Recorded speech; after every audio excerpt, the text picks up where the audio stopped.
नमनुते एनाहुर्मनोमतं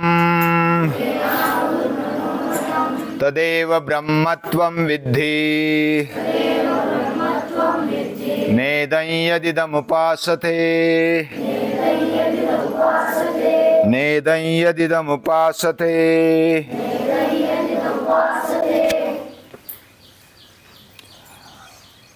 उपनिषद दादी माँ बहुत ही गहराई से हमें समझाना चाहती है। हमें भी सूक्ष्मता से हर एक शब्द को, हर एक मंत्र को हमें मनन चिंतन के द्वारा अपने जीवन में वो कैसा उतारे, ये देखना चाहिए। और इसलिए ये तत्वज्ञान होता है। ये जो उपनिषद माता है, दादी माँ है, वह हमें पुष्ट करना चाहती है, सर्वांग सुंदर बनाना चाहती है। तो सर्वांग सुंदर यानी जीवन के हर पहलू को वह उजागर करना चाहती है और हमें महान बनाना चाहती है उसके जैसा। एक बार क्या हुआ, एक जहाज में, लंबे सफर पर जाने वाला जो जहाज था, उसमें भीड़ नहीं थी। वो जहाज सामान ले जाने वाला था। उसमें केवल कुछ व्यक्ति थे। उसमें से एक नया कपल था। कपल यानी पति पत्नी, नई शादी हो गई, लेकिन उन दोनों का अति प्रेम और विश्वास भी, यानी पहले जमाने में, अभी तो करार पद्धत आ गई, कॉन्ट्रैक्ट मैरिज। हमारा जब तक पड़ता है तब तक रहेंगे, नहीं तो छुटा छेड़ा। लेकिन ये संस्कार है और संस्कार के रूप में उन्होंने स्वीकारा था और बड़ी श्रद्धा से ये संस्कार को अपनाया। तो अचानक तूफान आ गया समंदर में। तो वो जो जहाज है वो हिलने लगा। इतना हिलने लगा कि अभी क्या होगा भरोसा नहीं। कदाचित पलटी भी मार सकता है, और पलटी मारेगा तो फिर अंदर है, पानी के अंदर, गहरे समंदर के अंदर बचना नामुमकिन, ऐसी परिस्थिति है। फिर भी वह जो पतिराज थे वो शांति से बैठे थे और मजा ले रहे थे। तूफान का मजा भी ले सकते हैं। जो खुश रहता है, आनंदी रहता है, वो तूफान का भी मजा लेता है, लहरों का भी मजा लेता है। वो मजा ले रहा था और आनंद से बैठा था, देख रहा था। जो नई नई शादी हो गई, जो पत्नी थी, वो डर गई कि क्या होगा, कैसे होगा। सांस फूलने लगी, धड़कन बढ़ने लगी, क्या होगा। वो पतिराज को पूछती है, क्या आपको डर नहीं लगता? तो वो कुछ नहीं बोला। पूरा तूफान शांत होने दिया। फिर वो भी शांत हो गई। वे उसने भी सोचा होगा कुछ उत्तर नहीं होगा उनके पास, या तो कुछ ऐसे ही मस्ती में नहीं कहा होगा। तो वो भी शांत बैठ गई, पूरे स्थिर हो गई, तूफान भी शांत हो गया। वो मिलिट्री मैन था। तो वो सब शांत होने पर एक पिस्तौल निकाली और पत्नी के माथे पर पकड़ी, और पत्नी की ओर देखता है। वो तो हंसती है, वो हंसती मुस्कुराती है, और 1-2 मिनट होने के बाद वो पूछता है, क्या तुम्हें डर नहीं लगा? मैंने पिस्तौल इधर पकड़ा है, क्या तू डरती नहीं? हालांकि मुझे विश्वास है आप मुझे नहीं मारेंगे, आप आनंद में मस्ती में कर रहे हैं, मुझे भी पता है, मुझे आप कैसा मार सकते हैं? तो पतिराज बोलते हैं, बस यही विश्वास भगवान पर हमें होना चाहिए। तेरा जैसा मुझ पर विश्वास है, मैं मारूंगा नहीं। तूफान में भी मैं क्यों नहीं डरा? मुझे पता है भगवान हमारी रक्षा करता है और वो हमें मारेगा नहीं। वो हमें जो भी परिस्थिति देगा हमारे हित के लिए ही देगा। ये विश्वास है, श्रद्धा है, यही सच्चा प्रेम है। केवल समझ होना, ज्ञान होना, शक्ति होना ये काफी नहीं होता। शक्ति के साथ साथ ज्ञान और भक्ति, प्रेम होना आवश्यक है। ये हम देख रहे थे। और प्रेम की सही व्याख्या नारद भक्ति सूत्र में नारद जी ने बताई। सातु परम प्रेम रूपा अमृत स्वरूपाचे। भगवान का रूप कैसा है? अमृत और प्रेम रूप है, अमृत स्वरूप है। और प्रेम क्या है? प्रेम गुण रहितम कामना रहितम प्रतिक्षणम वर्धमानम अविच्छिन्नम सूक्ष्मात् सूक्ष्मतरम अनुभव रूपम। ऐसा प्रेम है। 6 बातें बताई, वो गुणरहित है। प्रेम, तेरा मेरा प्रेम है और तू सुंदर है, तेरा स्वभाव अच्छा है, तेरे संस्कार अच्छे, इसलिए हमारा प्रेम है। तो ऐसा प्रेम के लिए कोई कारण नहीं होता। प्रेम गुणरहित होता है, वैसा वो कामना रहित होता है। काम और प्रेम में फर्क है। काम में लालसा है, लालच है, और प्रेम में देने की तैयारी है, त्याग की तैयारी है। मुझे आपके लिए कुछ करना है, मुझे आपके लिए कुछ देना है, यही भावना प्रेम में होती है। और मुझे आपसे कुछ लेना है, यह काम में होता है। काम यानी वासना, लालच, लालसा।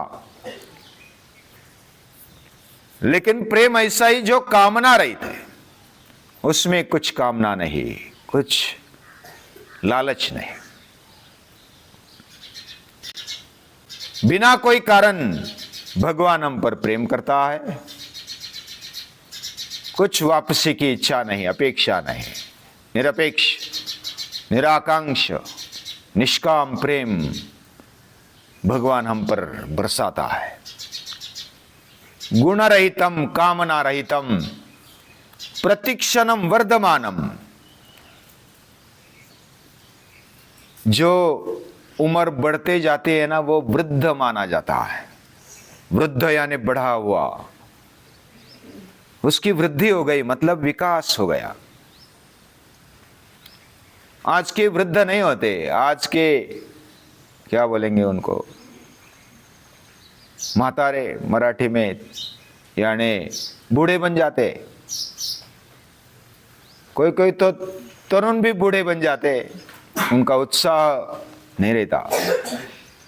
वैसा प्रेम में भी सतत वर्धमान, प्रतिक्षणम वर्धमानम। जो बढ़ता है वो वृद्ध, और जो थकता है वो बूढ़ा। ये सच्ची व्याख्या होती है। जो थकता नहीं, जो सतत विकसनशील रहता है, वो वृद्ध है। और ये प्रेम भी सतत वर्धमान है। वर्धमान यानी वो बढ़ता हुआ, विकसनशील, ऐसा प्रेम है। यानी नई नई शादी हो गई, अभी प्रेम बोलने के कारण शादी आ जाती है। शादी में ही प्रेम होता है ऐसा हम मानते हैं, वैसा ही नहीं है। मित्र मित्र में भी प्रेम होता है, किसी किसी का प्राणियों पर प्रेम होता है, किसी किसी का पेड़ों पर प्रेम होता है। वो रात दिन बस उसी प्रेम में, उसी लगाव में रहते हैं।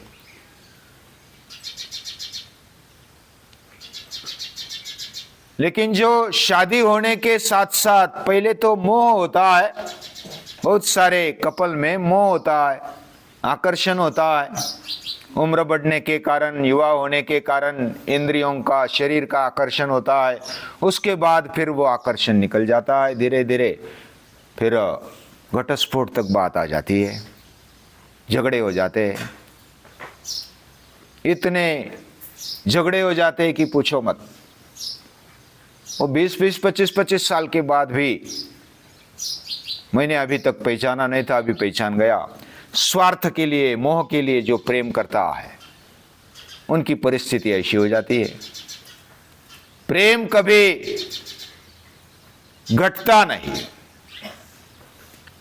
वो अविच्छिन्न रहता है, वो सतत बढ़ते रहता है, वो टूटता नहीं। कोई भी दूसरा हमें हमारे कान में भर दे, अरे ये ऐसा बोल रहा है तेरे बारे में, तेरे बारे में तेरे घर वाले ऐसे बोल रहे हैं, हम दूसरों का सुनते हैं और उस पर विश्वास रखते हुए हमारे घर वालों से कट्टी ले लेते हैं, अनबन कर देते हैं और तोड़ देते हैं नाता। कोई कोई तो बस झगड़े पर उतर आते हैं, पूरा अलग निकलते हैं। लेकिन प्रेम ऐसा नहीं होता, प्रेम अविच्छिन्न होता है, वो टूटता नहीं। किसी के कहने पर, किसी के बताने पर उनका मन, उनका दिल इतना हल्का नहीं होता। सच्चा प्रेम करने वाला कभी टूटता नहीं, और जो टूटता है वो प्रेम नहीं है। सीधी सादी बात है। गुणरहितम कामना रहितम प्रतिक्षणम वर्धमानम अविच्छिन्नम सूक्ष्मात् सूक्ष्मतरम, ये 5वां विशेषण है प्रेम के लिए। सूक्ष्मात् सूक्ष्मतरम मतलब वो हम वाणी से व्यक्त नहीं कर सकते। कोई प्रियतम और प्रियतमा है तो वह नाम लेने में भी उनको लज्जा आती है, किसी के सामने वो नाम लेना नहीं चाहती। उनके मन में, उनके अंतःकरण में वही बसता है। जैसे गोपियों के मन में कृष्ण ही है, वो अकेले हो या तो एकांत में, उनको वही याद आ जाता है। ये जो प्रेम है वह सूक्ष्मात् सूक्ष्मतरम, उसको वचन से बोल नहीं सकते। ये तो वाचो निवर्तन्ते अप्राप्य मनसा सह, उनकी वाचा बंद हो जाती है। वो वाचा से उसको व्यक्त नहीं कर सकते। केवल उनके चेहरे पर से, केवल उनके नजर से पता चलता है कि इनमें प्रेम है। सूक्ष्मात् सूक्ष्मतरम अनुभव रूपम, अनुभव यानी जैसे अनु यानी बाद में और भव यानी होना। जो भी पहले हमारे साथ प्रसंग हुआ, जो भी हम फिर से याद करते हैं, कुछ ऐसे प्रसंग होते, अति प्रेम के जो प्रसंग होते हैं ना, वो याद रहते हैं।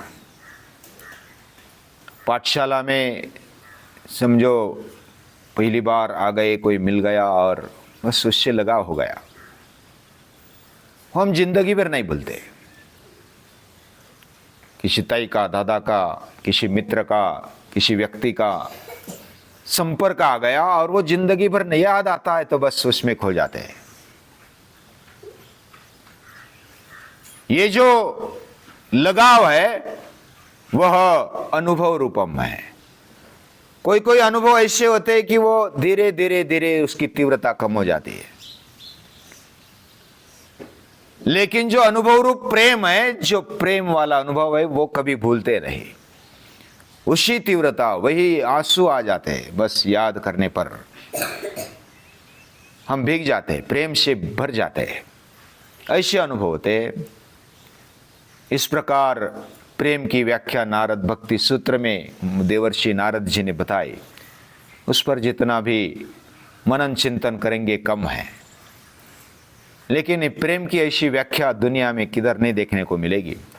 किसी को अगर पहचानना है, किसी का प्रेम पहचानना है, तो हमें इस व्याख्या के साथ उसको जोड़ देना चाहिए। क्या ऐसा है? ऐसा है तो सच्चा प्रेम है, नहीं तो फिर प्रेम नाम का है, मोह है, लालच है, या तो काम है। वो अलग अलग मन में होता है और बाहर से दिखाते प्रेम है। ऐसा प्रेम नहीं होता। प्रेम कैसा है? गुण रहितम, कामना रहितम, प्रतिक्षणम वर्धमानम, अविच्छिन्नम, सूक्ष्मात् सूक्ष्मतरम, अनुभव रूपम। ऐसे प्रेम स्वरूप भगवान को, love is God, God is love, ऐसे प्रेम स्वरूप भगवान को नमस्कार।